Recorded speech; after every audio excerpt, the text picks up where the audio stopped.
السلام عليكم.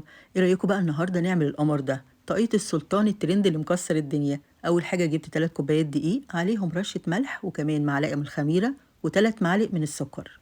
وجبت بيضتين، اخدت بيضة كاملة والبيضة التانية حطيت بس البياض والصفار شلته على جنب. الطريقة الأصلية يا جماعة ب4 بيضات بس عشان اخليها على قد ايدينا شوية. بعد كده جبت نص كوباية حليب على نص كوباية مية ودفيتهم بسيط وهعجن بقى كويس جدا.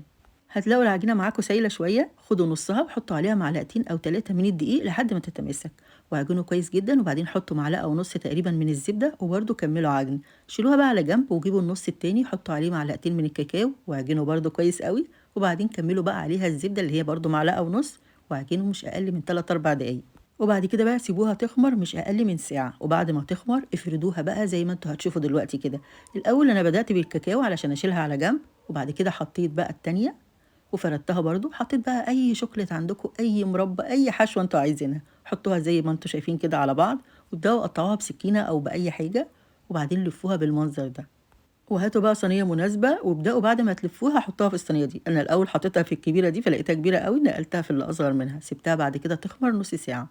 ودهنت وشها بقى بصفار البيض عليه معلقتين حليب ورشه فانيليا. حطيتها في الفرن على درجه حراره 190، واول ما بردت شويه قلبتها بالمنظر ده. مش قادره اقول لكم حلوه قد ايه. هتلاقوا الوصفه بالتفصيل موجوده على قناتي على اليوتيوب او صفحه الفيسبوك، والف هنا.